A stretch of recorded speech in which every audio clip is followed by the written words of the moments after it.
রাজধানীর মোহাম্মদপুরের শাহজাহান রোডে নিজস্ব বাসায় লায়লা এবং তার মেয়ে নাফিসা নাওয়াল বিনতে আজিজকে নৃশংসভাবে হত্যা করা হয়।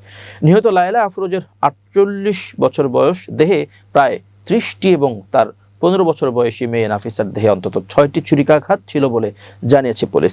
শহীদ সোহরাওয়ার্দী মেডিকেল কলেজ হাসপাতালের মর্গের কর্মকর্তাদের বরাত দিয়ে পুলিশ জানায়, দুজনের গলা ও ঘাড় লক্ষ্য করেই মূলত ছুরিকাঘাত করা হয়েছে। সোমবার 8 ডিসেম্বর সকালে মোহাম্মদপুরের শাহজাহান রোডে নিজ বাসায় লায়লা এবং তার মেয়ে নাফিসা নাওয়াল বিনতে আজিজকে নৃশংসভাবে হত্যা করা হয়। নাফিসার বাবা ইংরেজি মাধ্যমের স্কুল শিক্ষক AZ আজিজুল ইসলাম তখন কর্মস্থলে ছিলেন। মাত্র 4 দিন আগে কাজ শুরু করা খণ্ডকালীন গৃহকর্মী এ ঘটনা ঘটিয়েছেন বলে অভিযোগ। ডিএমপির তেজগাঁও বিভাগের উপকমিশনার মোহাম্মদ ইবনে মিজান সাংবাদিকদের বলেন, গৃহকর্মী এ ঘটনায় প্রধান সন্দেহভাজন। সিসিটিভি ফুটেজে দেখা গেছে ঘটনার আগে ও পরে শুধু ওই গৃহকর্মী ফ্ল্যাটে ঢুকেছেন ও বের হয়েছেন। ফুটেজে আরও বিশ্লেষণ করে দেখা হচ্ছে অন্য কেউ জড়িত কিনা। ফুটেজে দেখা যায় আয়েশা নামের ওই গৃহকর্মী সকাল 7:51 বোরকা পরে ফ্ল্যাটে ঢোকেন এবং 9:36 স্কুল ড্রেস পরে কাঁধে ব্যাগ নিয়ে বেরিয়ে যান।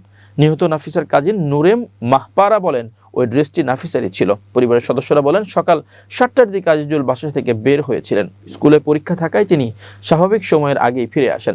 বারবার ডাকাডাকির পর সাড়া না পেয়ে তিনি চাবি দিয়ে দরজা খোলেন। প্রবেশ মুখে মেয়ের দেহ দেখতে পান এবং রান্নাঘরের মেঝেতে রক্তে ভেজা অবস্থায় লায়লার দেহ পান। তার চিৎকারে প্রতিবেশীরা ছুটে আসেন এবং সঙ্গে সঙ্গে পুলিশকে খবর দেন। পরিবারের সদস্যরা জানান, হত্যাকাণ্ডের সময় পাশের 2 ফ্ল্যাটের বাসিন্দারা বাইরে ছিলেন, তাই কেউ কোনো শব্দ শুনতে পাননি।